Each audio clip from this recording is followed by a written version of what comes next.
Alors, comment que ça va? Bah, je vois bien, impeccable, impeccable. Puis vous savez, elles se la pètent, mais elles ont pas de quoi se la péter, les hôtesses, hein. Vous savez, les hôtesses de l'air sont des femmes comme vous et moi, hein. Attends, je vais la faire un peu plus sérieusement. Bonjour Jean-Philippe. Bonjour, comment que ça va bien? Bah ça va bien. Jean-Philippe, est-ce que c'est un prénom que tu utilises et que tes proches utilisent encore ou tu l'as définitivement oublié? Ah non, ça fait longtemps que je l'ai gommé, 40 ans presque, hein. J'étais Fifi ou Philibert ou je mettrais... Mon chien s'appelle Philippe.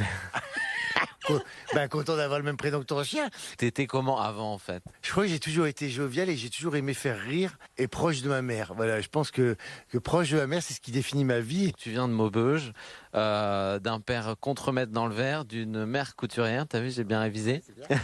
Est-ce qu'il y a un moment où tes proches se sont dit ce personnage il me dérange? Alors, de souvenir, on m'a jamais dit ça. J'étais en collège et lycée privé à Sainte-Thérèse d'Avila, à Vennes-sur-Helpe, j'étais les bonnes sœurs. J'étais en internat, donc je peux te dire que j'étais ouais, comme ça. Mais par contre, sitôt que j'ai l'opportunité et le moyen de faire rire et que ça prenne un air festif, j'y vais. Mais on me l'a jamais reproché. On m'a au contraire dit que j'ai sauvé des soirées, tu sais. Ouais, j'ai sauvé des soirées. T'es issu d'une fratrie de 4. Comment va Evelyne? Toujours lesbienne. Elle va bien. Elle vit sa vie. Elle habitait dans le sud et là, elle est remontée dans le nord. Je crois que tous les enfants j'enseigne, en fait, en vieillissant, ils ont besoin de se rapprocher de leurs racines. Il y a moi et puis il y a ma sœur. En fait, il y a une inversion, si tu veux.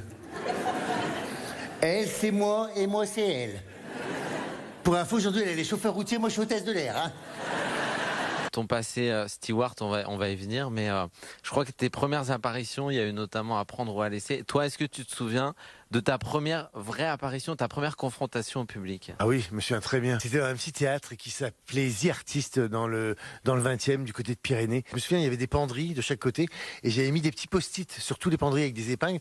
Parce que t'as pas de mémoire? Avec des mots-clés au cas où j'aurais un trou de mémoire. Mais il y avait tellement de post-it que même quand j'avais un trou de mémoire, je ne trouvais pas le bon post-it. J'avais une scène d'1 mètre carré, c'était une palette de camions avec des bancs et c'était des copains devant moi. Mais j'étais très très impressionné. Mes parents étaient dans la salle en plus parce qu'ils y ont toujours cru, mes parents. C'était quand ça? C'était... Ce garage? 7 ans. Ouais, 7 ans max. Ouais. Le choix de finalement te lancer, de passer de steward à la scène, est-ce qu'il s'est fait naturellement? Est-ce que... J'ai pas fait le choix, on l'a fait pour moi. C'est une copine, hôtesse de l'air, qui m'a inscrit à mon insu à un concours d'humoriste qui s'appelait le Printemps du Rire à Toulouse. Et là, je me suis dit, tiens, il se passe quelque chose avec ce que je raconte, ça intéresse aussi les gens au sol, pas que les gens en vol. Le succès, est-ce que ça t'a fait changer de vie? Tout le monde s'imagine que oui. Est-ce que t'as un jet? Voilà, alors j'ai pas de château, j'ai pas changé de voiture, j'ai toujours mon appartement de quand j'étais steward. Non, parce qu'il y a des gens, c'est plus fort qu'eux. Il faut qu'ils soient désagréables avec les hôtesses et les stewards. Si tu te prends des réflexions, des fois c'est depuis quand recrutent des paysans dans les avions? Bah tu quand on te prend des bœufs. Tes sujets de prédilection, il y a ta sexualité et ton ancien boulot. Où tu trouves tes idées maintenant? Bah aujourd'hui c'est mon arrivée dans le showbiz quoi. Donc j'avais pas forcément les codes non plus. Mon deuxième spectacle sera beaucoup axé sur ça et sur l'arrivée de ma mère dans le showbiz également. Ta mère dans le showbiz? Ah oui, la première rencontre de ma mère avec Michel Drucker, tout le monde s'en souvient encore. Des fois chez les Parisiens, tu vois bien que moi j'arrive et puis eux sont... Parce que t'es sur scène, c'est toi. C'est assez proche de ce que je suis dans la vie, ouais. T'en fais pas plus, quoi. Non, c'est déjà pas mal, hein. C'était ton premier boulot, Stewart? Non.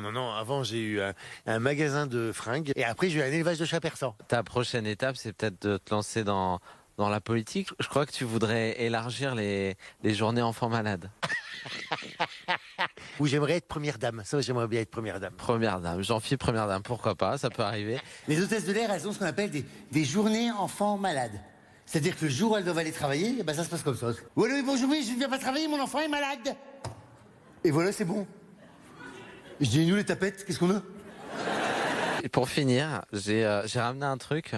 C'est un truc sexuel. Où t'as eu ça? Tu veux que je te fasse la démonstration? Ouais. D'abord, il faut l'ouvrir, hein. Comme ceci. Quand on fait les consignes, ça fait comment déjà? Un gilet de sauvetage est sous votre siège. Prenez les gilets, attachez et serrez les sangles. Comme ça. Tirez sur la poignée rouge, mais que sur ordre de l'équipage. Et voilà, messieurs, dames.